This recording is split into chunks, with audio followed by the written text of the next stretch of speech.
You are listening to a Cult Talk Network podcast.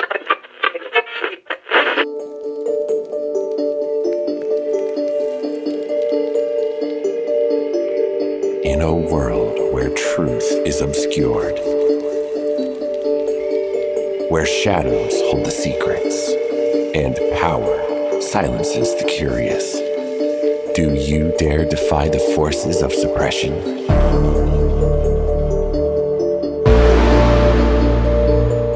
The unseen hands that control our reality. Join us as Cult Talk's conspiracy challenges your perception, guides you into the murky depth of truth, and asks you to question everything.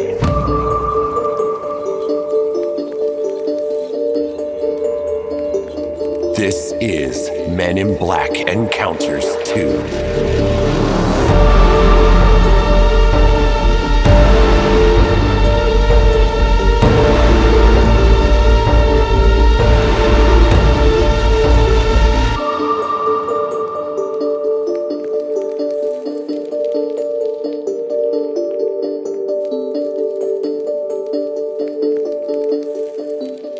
Welcome, all you believers, idealists, skeptics, and all those who question the universe around them. I'm Ty. And I'm Bailey. And this is Cult Talk Conspiracy Encounters, our Black Friday special, a sequel to last year's Black Friday special, kind of making this a tradition, it seems. This is awesome. I love this one. Our very first Encounters was last year. We did Men in Black Encounters 1 for Black Friday, so we figure what better way to follow things up with a more, because there's a ton of Men in Black Encounters that have been reported throughout the history of conspiracy and ufology, so there's plenty to pull from. Absolutely. For a group of individuals that do not want much known about them, they do not do a great job of making sure they stay hidden. They don't. There's so many. This was honestly hard for me to try to find another encounter, because I went between like 2 or 3 different encounters that I was thinking about doing, but I finally but finally came to this one just because it was bizarre. So, luckily, we got material for next year. That's yes, good. Absolutely. That's the one thing that's grand about conspiracies, especially ones such as these. It's you always have material. It's fabulous. Oh, absolutely. And we did a whole month kind of last year with Men in Black. We have my 2-parter on the Men in Black and then the Men in Black Counters. So there's plenty of Men in Black content for you to go and check out here on Cult Talk Conspiracy. Last year Encounters, I believe we talked about Injured Cold. Yes. Mm-hmm. And then Dan Aykroyd, his encounter with Men in Black. So 2 pretty interesting and diverse Men in Black encounters, and I'm sure we'll have the same result here. I don't know what you're doing. You don't know what I'm doing. So nope. I'm sure it'll be very interesting. But this is Black Friday, the day after Thanksgiving. Yeah. Did you have a good Thanksgiving, Bailey? I did. I had a fantastic Thanksgiving. It was low key. It was chill. You know, we just hung out with a bunch of family, stuffed ourselves to the gills. What about you? How was your Thanksgiving? Absolutely. Yes, I had a nice little chill Thanksgiving. I stayed in. Didn't travel this year, so it was quite relaxing. That's what I did. I sat around, ate some food I made some ham, mashed potatoes, all the things for Evan and I, and we just sat around, watched plane, trains, automobiles, and relaxed. And it was a good day. So I'm sure for most people that are listening, they're probably out shopping. Black Friday, of course, another American holiday. Yep. Where you go out consumerism, and you get the deals. It goes like last year was very disappointing for me, because I don't go like Black Friday shopping per se. I go like in the morning on Friday. Yeah. Like I'm probably out right now. But I just go and I like scoop up like the leftover like Blu-ray and DVDs. That's what I do. Yeah. I'm not really after anything outside of that. I like to just kind of window shop on Black Friday, like see what I can get. Mostly I'm looking for my Christmas deals, like all my different Christmas presents and whatnot. However, this Black Friday, I'm actually waiting for Cyber Monday, because all y'all fuckers, like literally nothing is in the store for you guys. Everything is online. You guys are all special. So last year I went out for Black Friday shopping like in the morning, like I always do, and it was like 8 in the morning, and they were just like, the store was back to normal. Like, it was just back to normal. They had like the tell they did the deals like for a couple hours, and they're like, all right, that's it. Then we're saving money. Yep, we're done now. It's Bye. back to business. Yeah, it was really weird. They just like were like, done. We're done. Yeah. It's like, even like the Blu-rays, DVDs, like they had them in the bins, like the sell bins, but they were just like back to regular price when I checked them out. So it was disappointing. It's literally feast or famine nowadays. Like, either a store will do Black Friday like the entire month of November, or they'll cut it off and only have like a 5-hour window where you can get in. It's Walmart's got their stuff out now. I was at Walmart last week, and they already have like the Black Friday like kiosks, like the little displays up. Everything's on sale. Well, that's because Cyber Monday is where it's at. That's why I prefer. I'm preferably a Black Friday. Cyber Monday shopper. Same. Amazon, all that stuff, all the various websites have their deals. But Walmart's just trying to not have as many Walmart Black Friday fail videos and arrest records as what they have in the past. My mom straight up saw like 3 women fight over a Pioneer crock pot one year in Walmart. It was nuts. It was the craziest thing I ever heard of. That was the one year I wish I would have gone with her, but that was... I've never got to see anything cool like that on Black Fridays. I've never got to see anything cool like that. I don't even know, man. We see it online, but like that was like the one encounter out in the wild where my mom was like, I saw some shit. Coming back like a war veteran, like, you won't believe what happened to me. Yeah, because I go to some pretty shady, like there's some pretty shady Walmarts here in Columbus in the city, but I've never seen like anything crazy like Chillicothe that. Walmart's always shady. Oh yeah. It doesn't matter what time of day you're fucking going. It's always shady. But yeah, I don't know. It doesn't seem like Black Friday is as big as it used to be, but Cyber Monday definitely got to hit Cyber Monday. Cyber Monday, you can just be chill. Like I'll just sit there and like day drink if I'm off, and just like start buying stuff, and then Ben will be like, "What all did you get?" And I'll be like, "I don't know."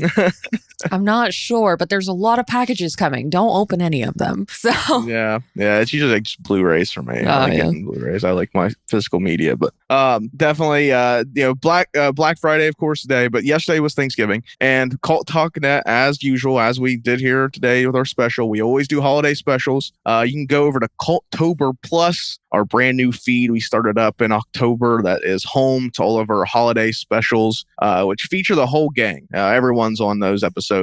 Yesterday's episode was Mike, Ben, Eric, myself, and Bailey. And we followed up our Cultober special of Addams Family with our Thanksgiving Day special, Addams Family Values. So check that out, our full in-depth review and discussion on Addams Family Values. It was a fun way to spend Thanksgiving. Definitely a nice reprieve if you want to get away from the family or have something to listen to while you're traveling. Oh, yeah. Definitely check that out. It's a big boy. It's like 2-hour long episode. So if you got a long drive, it's a long episode, and hopefully we can keep you entertained throughout. So hop over to the Cultober Plus feed that's available on all podcast platforms. If you're listening to us, you can probably find Cultober Plus on the same application. So go check that out. And there is hours upon hours of content in that brand new feed. It's a beefy amount of content, and that's where all of our holiday specials will be. I think we have a Christmas Eve special coming up next month, and then starting next year, every final Friday of the month, you'll get a Cultober Classic, which were originally only available on youtube.com/culttalknet. So check that out. But Bailey, I think we can go ahead. Let's get on to it. Let's discuss these strange, bizarre encounters with these mysterious agents of suppression. Let's go ahead and let's talk about Men in Black encounters. You want to kick us off? Let's do it. It's time to unseal the file for Men in Black Encounters Part 2. Go for it. Let's hear it. All right. I forgot we weren't doing a bumper. Could you tell? No bumpers. No bumpers. No bumpers and encounters. No. So this encounter I actually found through a old Larry King interview, R.I.P. And this is an interview. I know, he's freaking great. I miss him. So this is done by Dr. Robert Jacobs, who in 1964 was a operable instrumentation of ballistic missile testing. So in English, that means he filmed missiles being launched and tested for further research. So he recorded missile launches in New Mexico in 1964. He actually recorded he was asked to set up a telescope camera and record the Atlas rocket test. So an important thing to note about this particular rocket test is it was not a real missile. It was a dummy warhead. So it wasn't meant to like actually go off and destroy really anything. It was just meant to see like, can this take off? What's the velocity it can get to? And will it reach like the 3 points of takeoff or heat or whatever they call that? I'm sorry. Okay. So Dr. Jacobs, who is very accredited in his field, claims that he saw a disc-shaped object fly by the dummy warhead as if it traveled, and it traveled nearly 8,000 miles per hour, the dummy warhead did. So the disc had to be traveling at a speed close to or over that. And this was over top of the Pacific Ocean as well. So had any U.S. aircraft been flying over at that time, they would have known. And they actually had like safety precautions in place to make sure that no U.S. aircraft was flying over at this time, because a dummy missile to a pilot can look like a real missile, and that would freak people out. So he said the disc-shaped object would circle the warhead and then shoot it with several beams of light. He said, and he and the rest of the test crew did not see the craft at the time when they were reviewing the video caught by the telescope camera. So he said at the time that the testing was taking place and they were filming it live, they did not see the craft near the missile whatsoever. It wasn't until further review of the footage caught by the telescope camera that they would see this craft hit the missile several times. Oh, geez. Yeah. So Dr. Roberts will be quoted as saying, it went around the top of the warhead, fired a beam of lights down 3 times on top of the warhead, then circled back around, then flew out of the frame the same way that it flew in. I've seen this video before, right? It was recorded on video, or was it? I think it's like a recreation. It's a reconstruction. The video's never been released, but there's like a very popular like recreation from a it's from a wild. UFO documentary or something. That you find. So the very next day, Dr. Jacobs would be called into the office of Major Florence J. Mansman. Mansman called Jacobs to discuss the tape, and at first the major asked if the film was a joke. And Dr. Jacobs would, of course, say, no, it's not a joke. I don't know what this is. And Mansman would actually ask, what do you think we have here? And Jacobs would respond by saying, I think we have a UFO. Oof. So if the real video is anything like the recreation that I've seen online, it's incredible. I mean, that's really the only word to describe it. Because I couldn't imagine seeing something like that. Just like going in thinking, okay, it's going to be a normal Tuesday. I'm going to film this, missile taking off, and then like, holy shit, what is that? So Dr. Jacobs and his supervisor, Major Mansman, were actually not the only two in this meeting. There were 2 men said to be in gray suits who were admittedly not from the CIA, and it was very unclear what their actual purpose for being there actually was. So one of the men would actually say to Jacobs, Lieutenant, you never speak of this again. As far as you're concerned, this didn't happen. After this, Dr. Jacobs would begin to experience chaos within his own personal life. He began getting calls at all hours of the day and night. There was property damage done, and Dr. Jacobs would begin to experience extreme paranoia. And this would actually go on for many years after his encounter. So, I mean, he's basically being harassed, And that's something we see a lot in like the men. It's basically what the Men in Black do. It's like one of their key elements. They just harass people.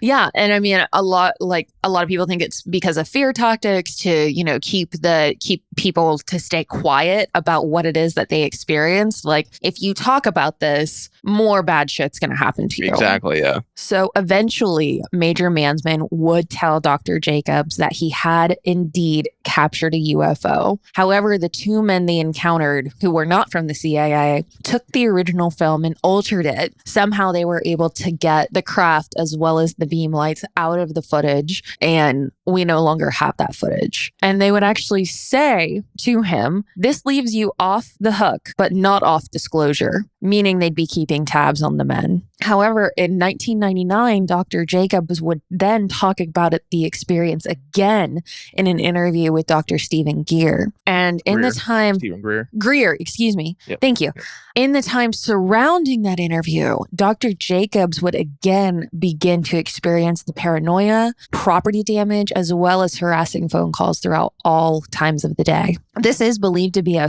fear tactic used by Men in Black in order to keep those to stay quiet about their experiences. The original footage of the disc shooting at the missile no longer exists or simply just isn't known for human viewing. Regardless, neither Dr. Jacobs or Major Manson claim to know what happened to the actual tape. It's a shame. It really is a shame. It really is. And I mean, the fact that these two esteemed men within their profession not only experienced something so profound, but also were, for lack of better terms, suppressed to keep that information down. Like, this is a major in the U.S. military, he serves our country. Dr. Jacobs is, extremely well renowned within his field. And their mission is to get information out, to collect research and to disperse that to the public. So the fact that we now have these two agents, quote unquote, coming in and are like, you can't show this to anyone. You never saw this. And we're going to keep tabs on you to make sure this never comes back out. And clearly they did, because almost 20, 30 years later, in 1999, this all started back up again just by Dr. Jacobs doing an interview regarding this situation. I mean, that one was like the wildest and scariest one that I've found, just because the act of not knowing, or the not knowing part of like, why is this happening to me? Are they still watching me? Right. Oh man, it freaks me out. Yeah, that's like all like classic Men in Black stuff. Is like, you don't know, you think you know what you saw, but you didn't. The constant harassment, the feelings of dread. Like, I know I've seen like some, we talked about it last time, I think on one of the episodes, one of the Men in Black episodes, is people talk about like, once you're in the presence of Men in Black, like you instantly have like a feeling of dread come over you. Like you're in danger. Yep. They're such malevolent, entities or agents, whatever they may be, that they're like, you instantly just know that you're in danger. I think that's like our very primal intuition kicking in at that point. That's like, you are like, if you were like in the presence of a wild animal you'd never seen before, like, I don't like this. No, absolutely. We found a snake in my basement, and my first reaction was not very friendly, because I was like, danger. I'm terrified of snakes. I didn't handle that one well. Eric had to come down and help me. So. Oh, jeez. But yeah, I do not do snakes or mice. Yeah, do not do those. But yeah, that's definitely something that the Men in Black, like, it's just they use fear to their advantage. Like that's just classic Men in Black, I guess, characteristics, is using your fears against you. Right. And I mean, our own mind can do so much damage to us without any inside influence. Like, once you get paranoia and fear mixed in together, like, your own mind is your worst enemy at that point. Yep, absolutely. So that's what I've got on Dr. Jacobs' experience. No other UFO incident was reported by Dr. Jacobs other than this particular one. So that leads me to believe that if he's only talking about this one instance and his story has absolutely never changed, probably did happen to him. Yeah. So I mean, I so wish we get that video. Same. I'll make sure I put on the socials the video. I'll find it and put it on our social media. It is just like you keep in mind it's a recreation, but the recreation is just it's mind blowing. It's crystal clear. If there's actually a video like that exists, it's like definitive. Oh my gosh, yeah. I think what was happening was, and this is me and my little conspiracy brain over here, because we've been, it's mixed in that extraterrestrials do not like the fact that we play with nuclear warfare. So I think it might have been something like that, or they might have even been gauging, like, how can we destroy this if we need to, because why else would you shoot lights at it, unless like they're trying to like suck up what nuclear energy could be there. I don't know how these things work. That's interesting. That's interesting theory that they were like taking the nuclear matter from it, like somehow extracting it. That's interesting. Yeah, kind of like we just watched Mars Attacks, so kind of like how they did in Mars Attacks, where they just like sucked up the entire like nuclear blast and then kept it, like, and they smoked it. Like, and they were just like, "Oh, this is cool." I love that movie. That's one of my new favorites. I do too. I'm surprised we haven't done that in some form for Cult Talk Net. We're gonna need to. Someday. That one's someday. That's an awesome one. Someday. Yeah. What you got, Ty? I've got one. It's more recent.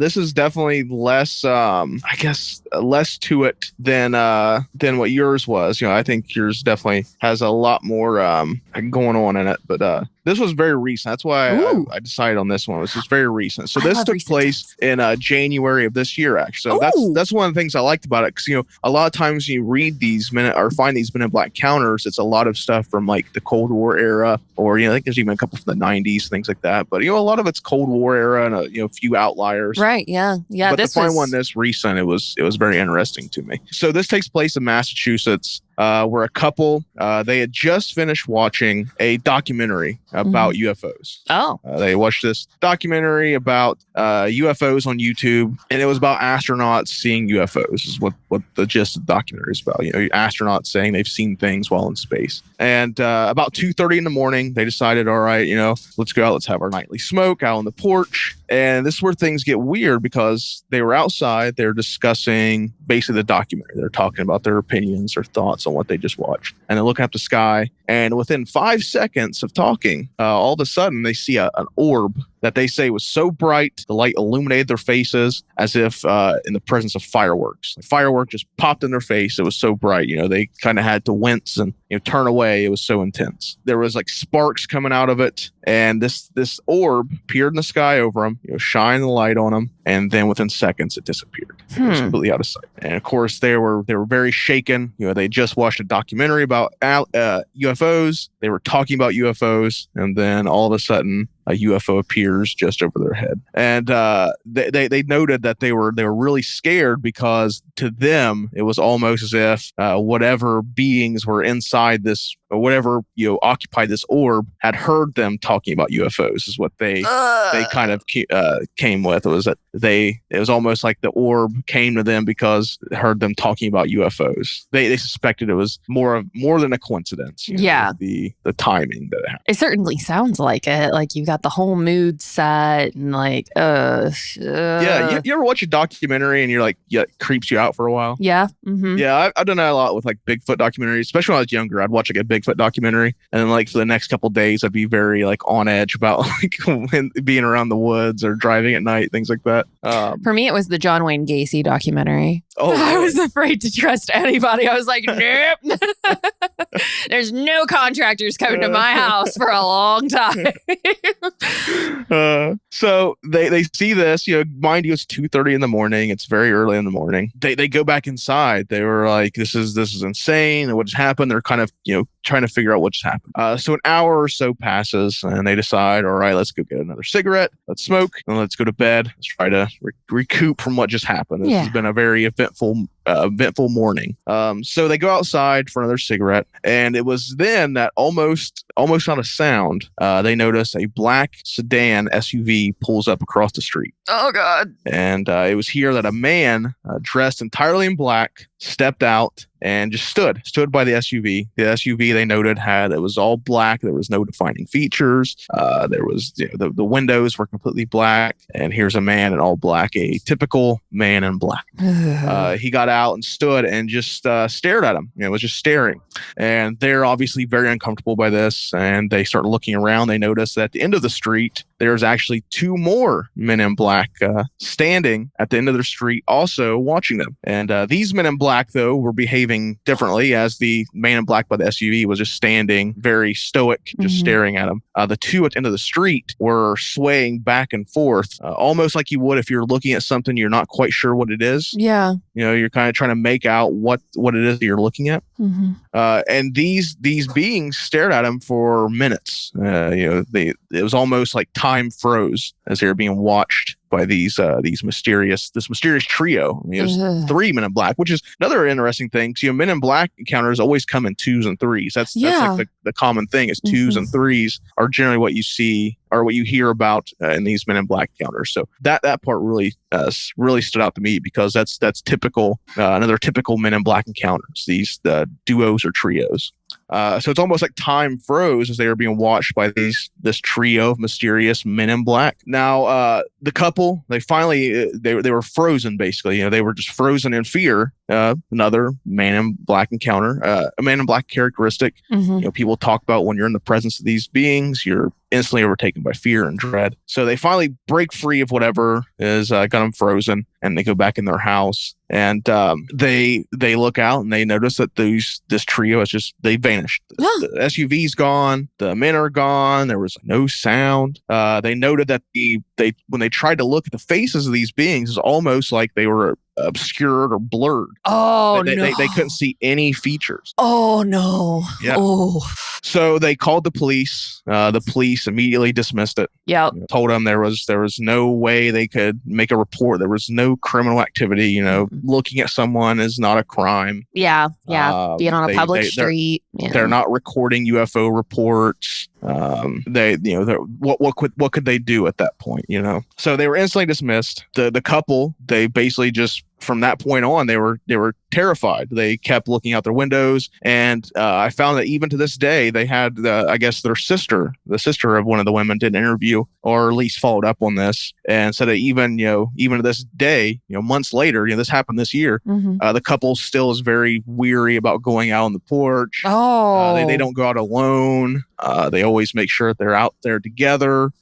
They're terrified to go out at night, and they're very, very on edge. Much like you were talking about in your encounter with the paranoia, yeah, because they're overtaken by that feeling. Oh my! So that's what I had. Like I said, it's not anything too grand, but it really stood out to me because of how recent it was. You don't really hear a lot of modern day, or at least this recent reports of Men in Black, and it's very interesting that Men in Black did so little, but seemed to have caused such a massive effect on these people. It was definitely intimidation, right there. Definitely, and very effective. I mean, that's what's crazy. It was so it's like such little interaction. All it was these beings staring at them, and it has affected these people to where even to this day they're afraid to go out alone. They're very on edge, and that's just typical Men in Black behavior. Oh, that freaks me out. And that's another thing that we find a lot with Men in Black stories too, is the faces are like, they don't look human. Like they're either blurry or contorted or even like heavy makeup. There were a couple stories that, were in the running for this that, it very clearly like had makeup on. One of them, the MIB actually like wiped his forehead or wiped his mouth or something, and makeup came off, and he just like didn't react whatsoever. So that's creepy. And oh my gosh, it almost reminds me of like being a prisoner within your own home at that point, because we're talking about property damage being done and people standing outside your home and just kind of watching and looking, and you don't know like what their intentions are, and then just that very deep-rooted fear within that as well. Oh, that gives me the willies. It's just a classic Man in Black encounter, and that's what I loved about it. It's a classic Man in Black encounter in modern day, and it's just so hard to see that. It's just so hard to find things like that. Yeah.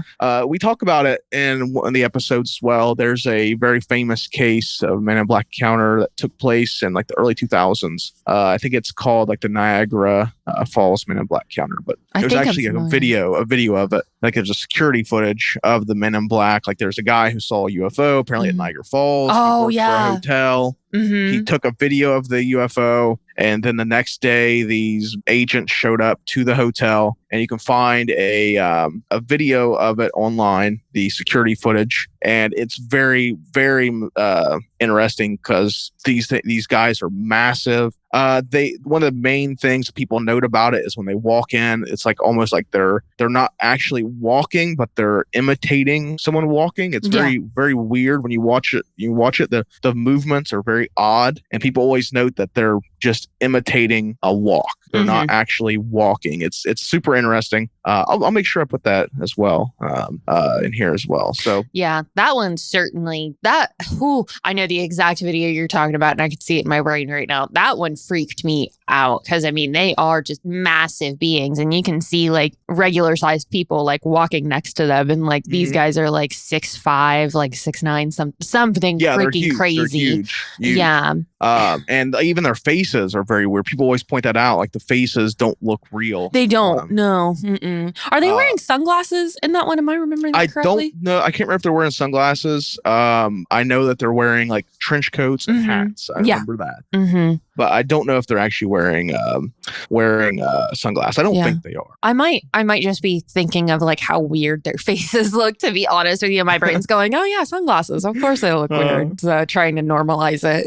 But there we go. There's another two very interesting, very different Men in Black encounters that happens with these encounters. That's what I love about these encounters episodes is we get kind of a dual mixed bag of things we come up with because Bailey and I look in different places and have different things that pique our interest. So it's very interesting. Anytime I talk about Men in Black, I always talk about my favorite X-Files episode. It's season 3, episode 20. Okay.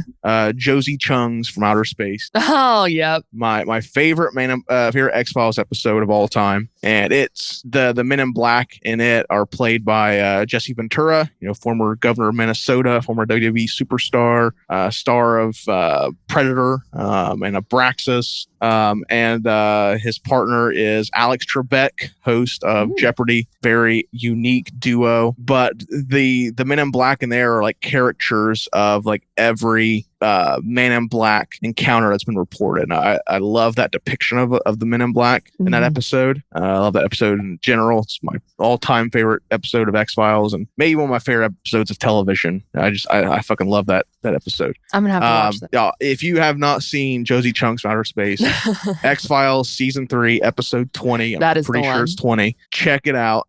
I can't recommend enough. My all-time favorite episode of X-Files. Incredible. It's hilarious. It's intriguing. It's got horror elements. It's just a blast. It's just a damn fine way to spend an hour of TV. Hey, I'm down for it. So. Oh, it's awesome. My favorite. It's hokey. It's got all the 90s charm to it. That's what I like about it too. It's got that 90s X-Files charm. Yeah. But the depiction of Men in Black in there is always what I associate Men in Black with. I know a lot of people associate Will Smith and Tommy Lee Jones because that is the more like mainstream popular depiction of Men in Black. Mine is always Jesse Ventura, Alex Trebek.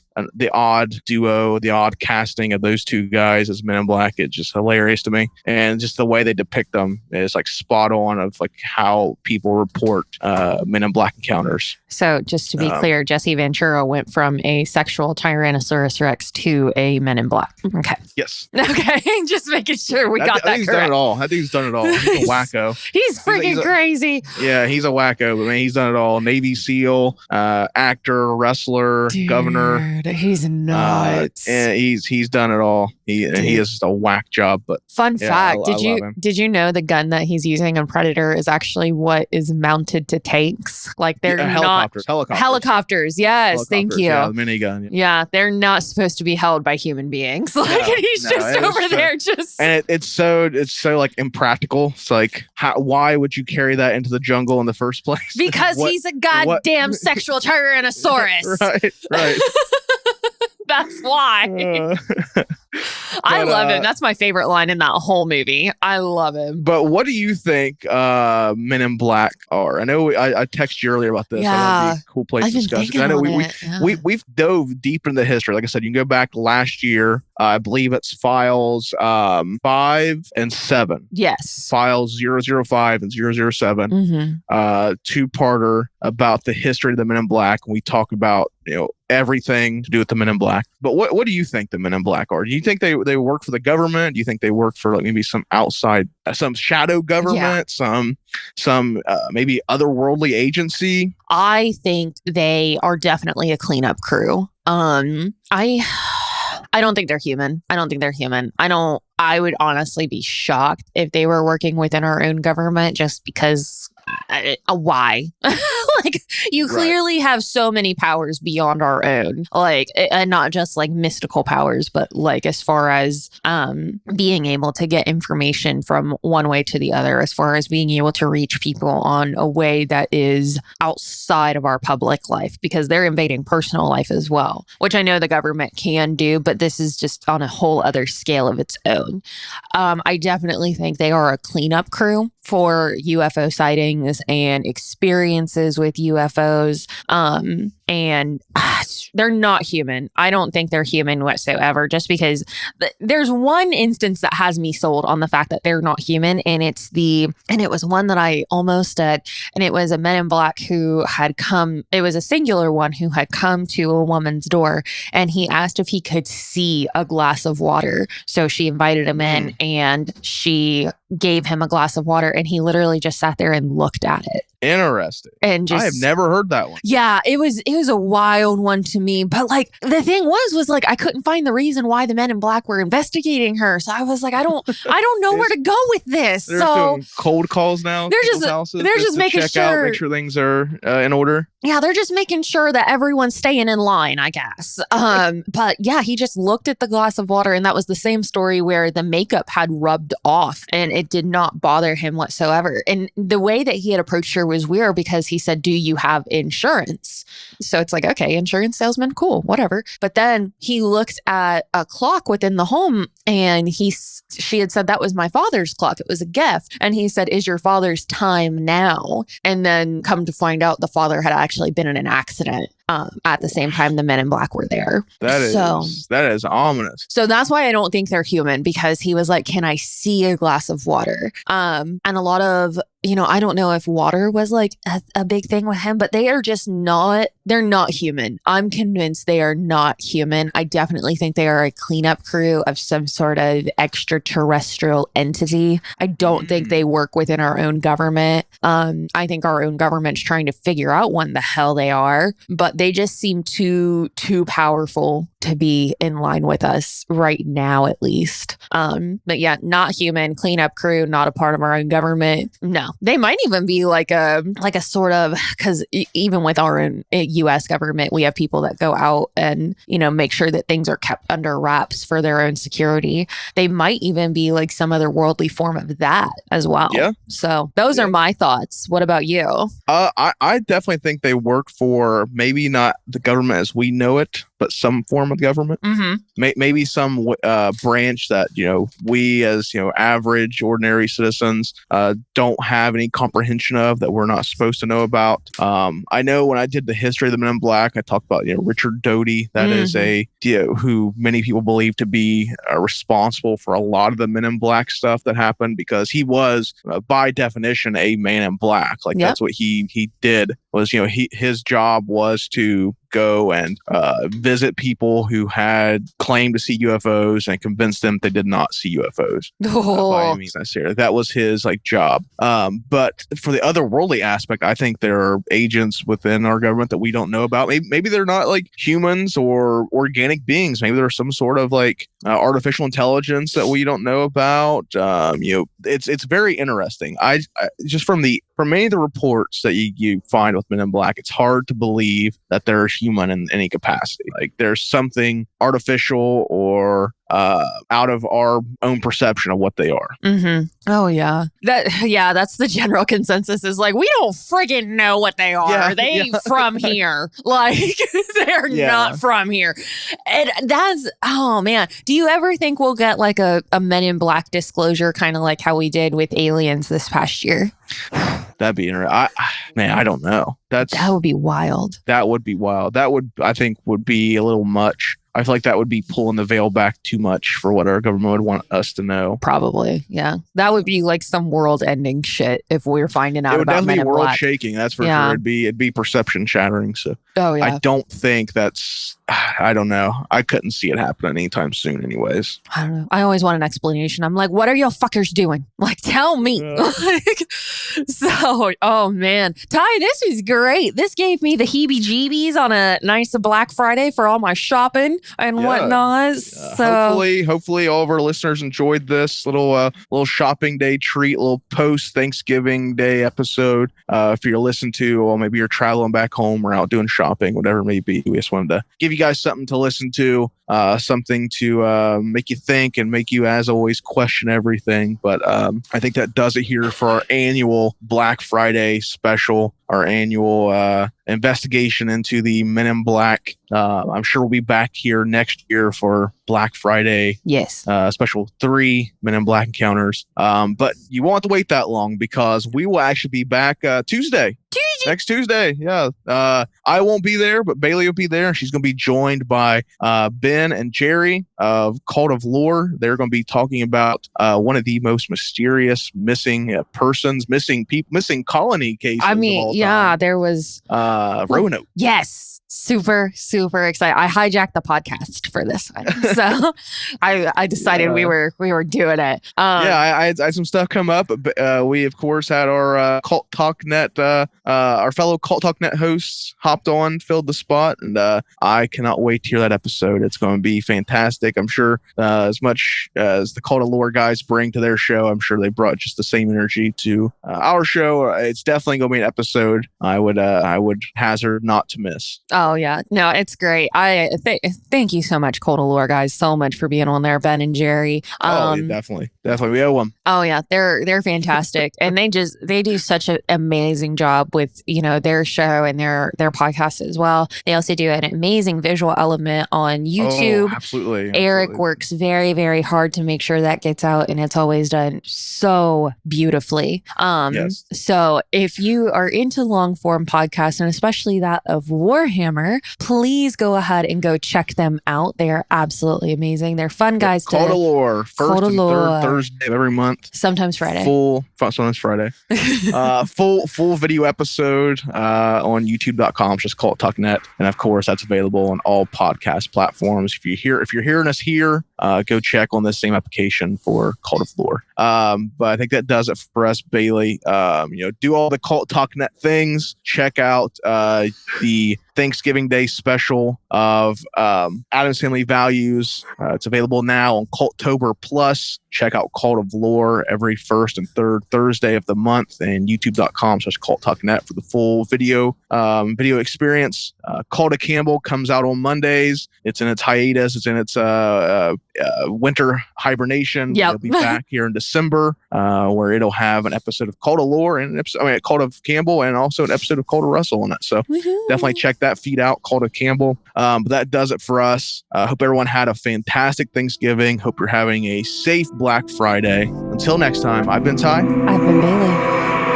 Question everything.